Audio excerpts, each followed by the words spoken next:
আসসালামু আলাইকুম। আমন্ত্রণ জাগো টিভি নিউজে, সঙ্গে আছি আমি আফরিন সুমনা। শুরুতে জানিয়ে দিচ্ছি সংবাদ শিরোনাম। ট্রাম্পের আগে ইরানের কাছে যেভাবে পরাস্ত হয়েছিলেন সাবেক মার্কিন প্রেসিডেন্টরা। যুক্তরাষ্ট্রের অস্ত্র ভান্ডারের টান, চীন রাশিয়ার পোয়াবারও মুস্তি করছেন পুতিন শি। ইরানিরা পেশাদার দাবারও, ট্রাম্পকে তেহরানের জবাব। ইরানি কৌশলের কাছে অচল অবস্থার শিকার মার্কিন বিমান শক্তি। ইউক্রেনে পারমাণবিক হামলা চালাতে পারে রাশিয়া, সতর্ক করলেন তুর্কি পররাষ্ট্রমন্ত্রী হাকান ফিদান। রাশিয়ার হয়ে লড়তে 50,000 সেনা পাঠাচ্ছে উত্তর কোরিয়া। 6 মাসে 3,323 ভারতীয়কে ফেরত পাঠালো কানাডা। মক্কার জাদুঘরে প্রদর্শিত হচ্ছে 1800 শতকের হাতে লেখা পবিত্র কোরআন। দর্শক, শিরোনাম শুনছিলেন, এবার জানিয়ে দিচ্ছি বিস্তারিত। ট্রাম্পের আগে ইরানের কাছে পরাস্ত হয়েছিলেন আরও সাবেক মার্কিন প্রেসিডেন্টরা। ইরানের সাথে চলমান দ্বন্দ্ব এবং সমঝোতা নিয়ে যুক্তরাষ্ট্র সরকারের অবস্থান নতুন কিছু নয়। সম্প্রতি মার্কিন সাবেক ও বর্তমান প্রেসিডেন্ট ডোনাল্ড ট্রাম্প জানিয়েছেন, ওয়াশিংটন এখন ইরানের সাথে আলোচনা কিছুটা গুটিয়ে এনে দেশের উপর অর্থনৈতিক চাপ বৃদ্ধির দিকে নজর দিচ্ছে। 6 মাসেরও বেশি সময় ধরে চলা এই উত্তপ্ত পরিস্থিতিতে ট্রাম্পই প্রথম মার্কিন প্রধান নন যিনি তেহরানের সাথে এমন টানাপোড়েনের মুখোমুখি হয়েছেন। জিম্মি কার্টার থেকে শুরু করে রোনাল্ড রোগান এবং বারাক ওবামা বিভিন্ন মেয়াদে মার্কিন প্রেসিডেন্টরা ইরানের সাথে তাদের কূটনীতি এবং সংঘাতের নীতি পরিচালনা করেছেন। জিম্মি কার্টার ও বন্দী দশার সংকট। 1979 সালে ইরানে ইসলামী বিপ্লবের পর তেহরানে মার্কিন দূতাবাস দখল করে 66 জন আমেরিকান সহ 90 জনকে জিম্মি করা হয়। তৎকালীন প্রেসিডেন্ট জিম্মি কার্টার শুরুতেই কূটনীতিকদের পাঠালেও ইরানের সর্বোচ্চ ধর্মীয় নেতা আয়াতুল্লাহ খোমেনি তাদের সাথে সাক্ষাৎ করতে অস্বীকৃতি জানান। পরবর্তীতে মার্কিন ব্যাংকগুলোতে থাকা ইরানি সম্পদ জব্দ করেন কার্টার এবং 1980 সালের এপ্রিলে কূটনৈতিক সম্পর্ক ছিন্ন করে কঠোর নিষেধাজ্ঞা আরোপ করেন। দীর্ঘ 1 বছরেরও বেশি সময় পর আলজেরিয়ার মধ্যস্থতায় 1981 সালের 19 জানুয়ারি চুক্তি স্বাক্ষরিত হয় এবং কার্টারের মেয়াদ শেষ হওয়ার পরপরই জিম্মিরা মুক্তি পান। রোনাল্ড রোগান ও ইরান কন্ট্রা কেলেঙ্কারি। 1984 সালে প্রেসিডেন্ট রোনাল্ড রেগান ইরানকে সন্ত্রাসবাদের পৃষ্ঠপোষক রাষ্ট্র হিসেবে ঘোষণা করেন। তবে পরবর্তীতে লেবাননে হিজবুল্লাহর হাতে বন্দী আমেরিকানদের মুক্তি করতে নিষেধাজ্ঞা থাকা সত্ত্বেও গোপনে ইরানের কাছে অস্ত্র বিক্রির অনুমোদন দেন রেগান। এই অস্ত্র বিক্রির অর্থ গোপনে নিকারাগুয়ার কন্ট্রা বিদ্রোহী গোষ্ঠীকে দেয়া হতো, যা পরবর্তীতে ইরান কন্ট্রা কেলেঙ্কারি নামে পরিচিতি পায়। এই ঘটনায় রেগানের সততা ও নীতি নিয়ে ব্যাপক বিতর্কের সৃষ্টি হয়েছিল। বারাক ওবামা ও ঐতিহাসিক পারমাণবিক চুক্তি। বারাক ওবামা তার আমলে তেহরানের সাথে সম্পর্কের বরফ গলানোর উদ্যোগ নেন। 2013 সালে তৎকালীন ইরানি প্রেসিডেন্ট হাসান রুহানির সাথে টেলিফোনে কথা বলেন ওবামা, যা ছিল 1979 সালের পর দুই দেশের শীর্ষ নেতাদের মধ্যে প্রথম সরাসরি যোগাযোগ। দীর্ঘ আলোচনার পর 2015 সালে ঐতিহাসিক পারমাণবিক চুক্তি স্বাক্ষরিত হয়। এতে ইরানের ইউরেনিয়াম সমৃদ্ধকরণ 15 বছরের জন্য সীমিত করা হয় এবং আন্তর্জাতিক পরিদর্শনের বিনিময়ে অর্থনৈতিক নিষেধাজ্ঞা তুলে নেওয়া হয়। তবে পরবর্তীতে ট্রাম্প তার প্রথম মেয়াদে এই চুক্তি থেকে যুক্তরাষ্ট্রকে বের করে নেন। সূত্র CNN। যুক্তরাষ্ট্রের অস্ত্র ভান্ডারের টান, চীন রাশিয়ার পোয়াবারও মুস্তি করছেন পুতিন শি। ইরানের সঙ্গে দীর্ঘস্থায়ী যুদ্ধে যুক্তরাষ্ট্রের অস্ত্র ভান্ডারে বড় ধরনের চাপ তৈরি হয়েছে। বিশেষ করে আকাশ প্রতিরক্ষা ব্যবস্থা ও দূরপাল্লার ক্ষেপণাস্ত্রের মজুদ দ্রুত কমে যাওয়ায় ইউরোপ ও এশিয়ার মিত্র দেশগুলোতে অস্ত্র সরবরাহ পিছিয়ে দিতে হচ্ছে ওয়াশিংটনকে। এতে যুক্তরাষ্ট্রের সামরিক সক্ষমতা যেমন চাপ পড়ছে, তেমনি রাশিয়া ও চীনের মতো প্রতিদ্বন্দ্বী শক্তিগুলোও সম্ভাব্য ভবিষ্যৎ সংঘাতের ক্ষেত্রে কষার সুযোগ পাচ্ছে বলে মনে করছেন বিশ্লেষকেরা। সিনিয়র মার্কিন ও পশ্চিমা কর্মকর্তাদের বরাত দিয়ে জানা গেছে, ইরানি হামলা এবং পাল্টা হামলা প্রতিহত করতে যুক্তরাষ্ট্র ইতিমধ্যেই বিপুল পরিমাণ উচ্চ মূল্যের ক্ষেপণাস্ত্র ব্যবহার করেছে। এসব অস্ত্রের অনেকগুলো তৈরিতে জটিল ও নির্ভুল প্রযুক্তি প্রয়োজন হয় এবং সরবরাহকারী প্রতিষ্ঠানগুলোর বৈশ্বিক নেটওয়ার্কের উপর নির্ভর করতে হয়। ফলে অস্ত্র ভান্ডার আগের অবস্থায় ফিরিয়ে নিতে কয়েক বছর পর্যন্ত সময় লাগতে পারে। ইরান যুদ্ধে যুক্তরাষ্ট্রের সবচেয়ে বড় উদ্বেগগুলোর একটি হলো প্যাট্রিয়ট আকাশ প্রতিরক্ষা ক্ষেপণাস্ত্রের মজুত। সংশ্লিষ্ট দুই কর্মকর্তার তথ্য অনুযায়ী যুদ্ধে এ পর্যন্ত 1500টির বেশি প্যাট্রিয়ট ইন্টারসেপ্টর ক্ষেপণাস্ত্র ব্যবহৃত হয়েছে। বর্তমানে যুক্তরাষ্ট্রের হাতে এই ধরনের ক্ষেপণাস্ত্র রয়েছে 1700টিরও কম। উৎপাদন বাড়ানোর উদ্যোগ নেওয়া হলেও ব্যবহৃত ক্ষেপণাস্ত্রের মজুত পুনরায় পূরণ করতে 2 বছরেরও বেশি সময় লাগতে পারে বলে ধারণা করা হচ্ছে। ইরান যুদ্ধের জন্য ইউরোপ ও এশিয়া থেকে মার্কিন যুদ্ধজাহাজ, যুদ্ধবিমান ও আকাশ প্রতিরক্ষা ইউনিট মধ্যপ্রাচ্যে সরিয়ে নেওয়া হয়েছে। এর ফলে সংশ্লিষ্ট অঞ্চলগুলোতে মার্কিন বাহিনীর সরঞ্জাম, রক্ষণাবেক্ষণ, সেনাদের মনোবল এবং সামরিক সক্ষমতার উপর প্রভাব পড়ছে। যুক্তরাষ্ট্রের অস্ত্র সংকটের তাৎক্ষণিক প্রভাব সবচেয়ে বেশি দৃশ্যমান হচ্ছে ইউক্রেনে।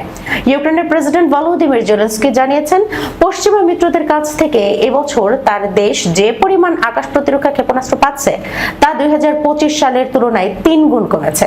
বিশ্লেষকদের মতে মার্কিন অস্ত্র ভান্ডারের এই দুর্বলতা রাশিয়া ও চীনের জন্য কৌশলগতভাবে গুরুত্বপূর্ণ হয়ে উঠতে পারে। দুই দেশই বিভিন্ন প্রকাশ্য তথ্য, প্রতিরক্ষা বাজেট, অস্ত্র উৎপাদনকারী প্রতিষ্ঠানের ঘোষণা এবং গোয়েন্দা নজরদারির মাধ্যমে যুক্তরাষ্ট্রের অস্ত্র ভান্ডারের পরিস্থিতি পর্যবেক্ষণ করছে বলে এক মার্কিন কর্মকর্তা জানিয়েছেন। যুক্তরাষ্ট্রের দূরপাল্লার ক্ষেপণাস্ত্রের মজুত কমে যাওয়া বিশেষভাবে গুরুত্বপূর্ণ, কারণ রাশিয়া ও চীনের উন্নত আকাশ প্রতিরক্ষা ব্যবস্থার বিরুদ্ধে সম্ভাব্য যুদ্ধে এই ধরনের অস্ত্র অত্যন্ত গুরুত্বপূর্ণ ভূমিকা পালন করবে। ইরানিরা পেশাদার দাবাড়ু, ট্রাম্পকে তেহরানের জবাব। মার্কিন প্রেসিডেন্ট ডোনাল্ড ট্রাম্পের সঙ্গে আলোচনায় ইরানিরা নিজেদের পেশাদার দাবাড়ু হিসেবে প্রমাণ করেছে বলে মন্তব্য করেছে তেহরান। ট্রাম্প ইরানের সঙ্গে যুক্তরাষ্ট্রের সম্পর্ক ও আলোচনাকে দাবা খেলার সঙ্গে তুলনা করার পর এই মন্তব্য করেছে ইরানের পররাষ্ট্র মন্ত্রণালয়। খবর টাইমস অফ ইসরায়েলের। সাপ্তাহিক সংবাদ সম্মেলনে ইরানের পররাষ্ট্র মন্ত্রণালয়ের মুখপাত্র ইসমাইল বাঘাই বলেন, আলো জ্বালানো হোক কিংবা নিভিয়ে দেয়া হোক, ইরানিরা দেখিয়েছে যে তারা পেশাদার দাবাড়ু। বাঘাই পুনর্ব্যক্ত করেন, যতদিন মার্কিন নৌ অবরোধ অব্যাহত থাকবে, যতদিন যুক্তরাষ্ট্রের অন্যান্য লঙ্ঘন অব্যাহত থাকবে, ততদিন হরমুজ প্রণালী একটি নিরাপদ জলপথ হয়ে উঠেছে।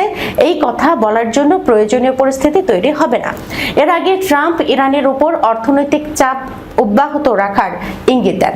একই সঙ্গে হরমুজ প্রণালী খুলে দেওয়ার বিষয়ে তেহরান এক গুচ্ছ শর্ত দেওয়ার পর ইরানের বিরুদ্ধে নতুন করে সামরিক হামলার সম্ভাবনা থেকে কিছুটা সরে আসার ইঙ্গিত দেন তিনি। ট্রাম্পকে উদ্ধৃত করে মার্কিন সংবাদ মাধ্যম এক্সিওস জানিয়েছিল, ইরানের বিষয়ে তিনি অপেক্ষাকৃত সংযত অবস্থানে আছেন। ট্রাম্প বলেন, যুক্তরাষ্ট্র ইরানের সঙ্গে কেবল আংশিকভাবে আলোচনা করছেন এবং আপাতত দেশটির পরিস্থিতি পর্যবেক্ষণ করছেন। ইরানে মূল্যস্ফীতি অনেক বেড়েছে এবং দেশটির অর্থ ফুরিয়ে যাচ্ছে বলে মন্তব্য করেন তিনি। এদিকে মার্কিন কর্মকর্তাদের বরাত দিয়ে দ্য ওয়াল স্ট্রিট জার্নাল জানায়, ইরানের সঙ্গে যুদ্ধ বিজয় ঘোষণা করতে চাইছেন মার্কিন প্রেসিডেন্ট ডোনাল্ড ট্রাম্প। এই লক্ষ্যে তেহরান হরমুজ প্রণালী পুরোপুরি খুলে দিলে ইরানের পারমাণবিক কর্মসূচি নিয়ে নতুন কোনো চুক্তির চেষ্টা থেকে সরে আসার কথা বিবেচনা করছেন তিনি। ইরানি কৌশলের কাছে অচলাবস্থার শিকার মার্কিন বিমান শক্তি। কৌশলগত যুদ্ধ বিষয়ক আন্তর্জাতিকভাবে স্বীকৃত সাময়িকী স্মল ওয়ার্স জার্নাল লিখেছে, ইরানের বিরুদ্ধে যুক্তরাষ্ট্রের সামরিক অভিযান দেখিয়ে দিয়েছে যে যুদ্ধের প্রাথমিক পর্যায়ে ধ্বংসাত্মক বোমাবর্ষণ চালালেও তা কিভাবে কোনো কৌশলগত ফলাফল অর্জনে ব্যর্থ হতে পারে। যুদ্ধ বিষয়ক বিশেষায়িত ও আন্তর্জাতিকভাবে স্বীকৃত সাময়িকী স্মল ওয়ার্স জার্নাল এর মূল্যায়ন অনুযায়ী ইরান তার অপ্রচলিত কৌশল নির্ভর অসম শক্তিভিত্তিক সামরিক সক্ষমতা ও বিকেন্দ্রীভূত কাঠামোর মাধ্যমে মার্কিন যুক্তরাষ্ট্রকে অচলাবস্থায় ফেলেছে। স্মল ওয়ার্স জার্নাল জোর দিয়ে বলেছে, ইরানের বিরুদ্ধে চাপ প্রয়োগের মার্কিন কৌশল অচলাবস্থায় পৌঁছেছে এবং তেহরান যে হামলাগুলো মোকাবেলা করে টিকে থাকার সক্ষমতা ইতিমধ্যে প্রমাণ করেছে সেগুলো পুনরাবৃত্তির হুমকি, গুরুত্ব বা বিশ্বাসযোগ্যতা হারিয়েছে। আন্তর্জাতিক এই সাময়িকী আরো স্পষ্ট করে বলেছে, উত্তেজনা বাড়ানোর হাতিয়ার হারিয়ে ওয়াশিংটন নিজের শ্রেষ্ঠত্ব ও আধিপত্য খুঁইয়েছে, অন্যদিকে তেহরান হরমুজ প্রণালীর উপর নিয়ন্ত্রণ প্রতিষ্ঠা করেছে। ইউক্রেনে পারমাণবিক হামলা চালাতে পারে রাশিয়া, সতর্ক করলেন তুর্কি পররাষ্ট্রমন্ত্রী হাকান ফিদান। রাশিয়ার অভ্যন্তরে ইউক্রেনের অব্যাহত ড্রোন ও ক্ষেপণাস্ত্র হামলার মুখে রাশিয়া শেষ ব্যবস্থা হিসেবে পারমাণবিক হামলা চালাতে পারে বলে সতর্ক করেছেন তুর্কি পররাষ্ট্রমন্ত্রী হাকান ফিদান। তুর্কি সংবাদ সংস্থা আনাদুলো এক অনুষ্ঠানে তিনি রাশিয়ার পারমাণবিক সক্ষমতার কথা তুলে ধরেন। ফিদান বলেন, সম্মুখ ভাগের যুদ্ধ যখন ক্ষয়িষ্ণু লড়াইয়ের রূপ নেয় তখন প্রশ্নটা আর যুদ্ধে জয় পরাজয়ের থাকে না, বরং জাতি হিসেবে অস্তিত্ব টিকিয়ে রাখার উপর এসে পড়ে। তখন আপনার হাতে থাকা শেষ সুযোগটি ব্যবহার করবেন। পরিস্থিতি অত্যন্ত উদ্বেগজনক মন্তব্য করে ফিদান জানান, বিষয়টি নিয়ে ইতিমধ্যে পশ্চিমা অংশীদারদের সঙ্গে আলোচনা হয়েছে। তিনি বলেন আমার রাশিয়া সফরের সময় মনে হয়েছে যে প্রশ্নটি উঠতে পারে, কারণ সেখানে জনগণও এমন কিছুর দাবি করেছে বলে আলোচনা আছে। আমরা পশ্চিমাদের বিষয়টি জানিয়েছি এবং তারাও এটা নিয়ে সচেতন। এটি অত্যন্ত বিপজ্জনক একটি পরিস্থিতি। মানুষ যেসব বিষয়ে ভাবছে যে ঘটবে না, শেষ পর্যন্ত সেগুলোই ঘটে যায়। এদিকে জাতিসংঘের তথ্য অনুযায়ী চলতি বছরে রাশিয়া ও ইউক্রেন উভয় পক্ষই একে অপরের ভূখণ্ডে দূরপাল্লার হামলা মারাত্মকভাবে বাড়িয়েছে, যার ফলে বেসামরিক প্রাণহানি আশঙ্কাজনকভাবে বেড়েছে। রাশিয়া ও ইউক্রেন যুদ্ধের 4 বছরেরও বেশি সময়ে অন্যতম বড় হামলায় রাশিয়ার তাতারস্তান অঞ্চলে ইউক্রেনীয় ড্রোন হামলায় অন্তত 13 জন নিহত হয়েছেন। অন্যদিকে সোমবার ইউক্রেনের উপরও রক্তক্ষয়ী হামলা চালিয়েছে রাশিয়া। উত্তর পূর্বাঞ্চলীয় খার্কিভ অঞ্চলের সীমান্ত ঘেঁষা একটি গ্রামে রুশ কামানের গোলার আঘাতে 5 জন নিহত হয়েছেন বলে নিশ্চিত করেছে স্থানীয় ইউক্রেনীয় কর্তৃপক্ষ। রাশিয়ার প্রতিরক্ষা মন্ত্রণালয় জানিয়েছে তারা ইউক্রেনের 456টি ড্রোন ভূপাতিত করেছে।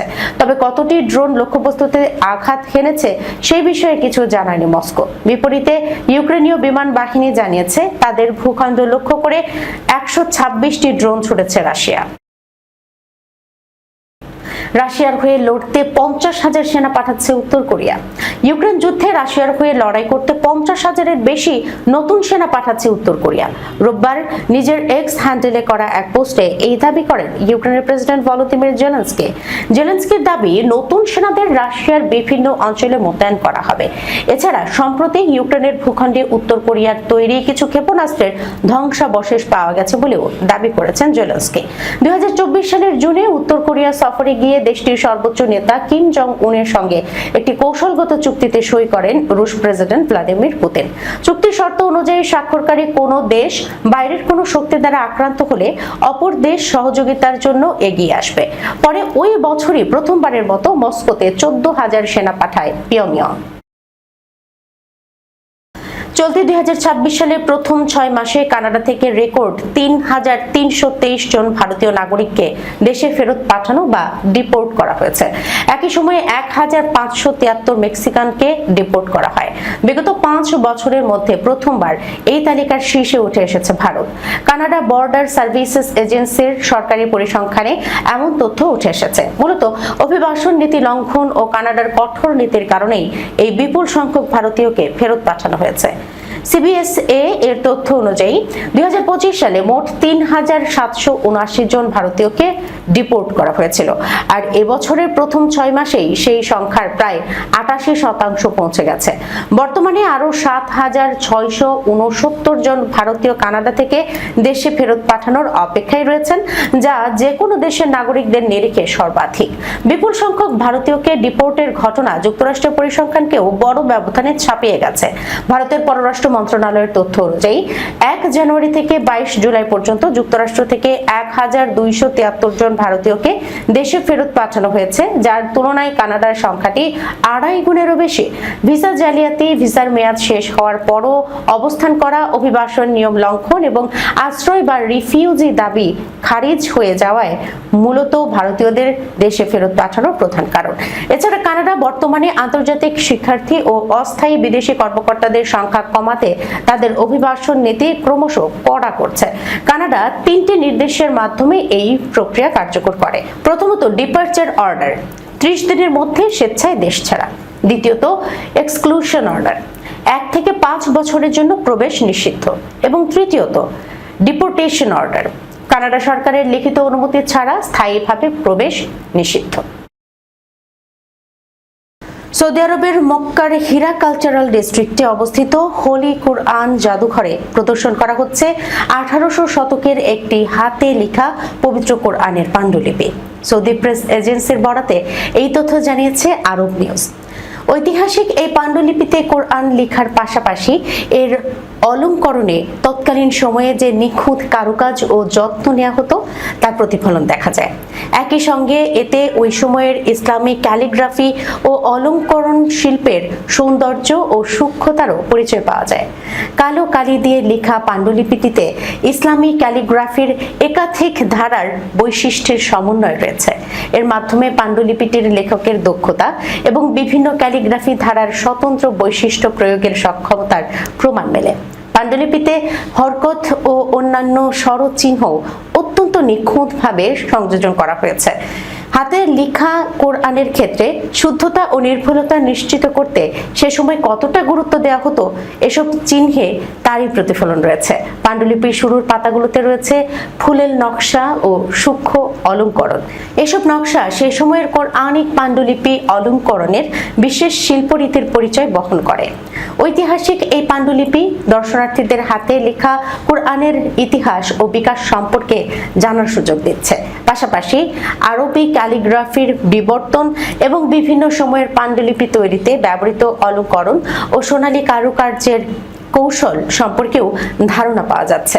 1800 শতকের এই পাণ্ডুলিপি শুধু ধর্মীয় ঐতিহ্যের নিদর্শনই নয়, বরং ইসলামী শিল্প, ক্যালিগ্রাফি ও পাণ্ডুলিপির সংরক্ষণের দীর্ঘ ইতিহাসেরও গুরুত্বপূর্ণ একটি দলিল হিসেবে দর্শনার্থীদের সামনে তুলে ধরা হয়েছে। দর্শক, এই ছিল এখনকার মতো জাগো টিভি নিউজে। যাবার আগে শিরোনামগুলো জানিয়ে দিচ্ছি আরো একবার। ট্রাম্পের আগে ইরানের কাছে যেভাবে পরাস্ত হয়েছিলেন সাবেক মার্কিন প্রেসিডেন্টরা। যুক্তরাষ্ট্রের অস্ত্র ভান্ডারের টান, চীন রাশিয়ার পোয়াবারও মুস্তি করছেন পুতিন শি। ইরানিরা পেশাদার দাবারও, ট্রাম্পকে তেহরানের জবাব। ইরানি কৌশলের কাছে অচল অবস্থার শিকার মার্কিন বিমান শক্তি। ইউক্রেনে পারমাণবিক হামলা চালাতে পারে রাশিয়া, সতর্ক করলেন তুর্কি পররাষ্ট্রমন্ত্রী হাকান ফিদান। রাশিয়ার হয়ে লড়তে 50,000 সেনা পাঠাচ্ছে উত্তর কোরিয়া। 6 মাসে 3,323 ভারতীয়কে ফেরত পাঠালো কানাডা। মক্কার জাদুঘরে প্রদর্শিত হচ্ছে 1800 শতকের হাতে লেখা পবিত্র কোরআন। এখনকার মতো এই পর্যন্তই। এতক্ষণ পর্যন্ত যারা সঙ্গে ছিলেন সবাইকে ধন্যবাদ। আল্লাহ হাফেজ।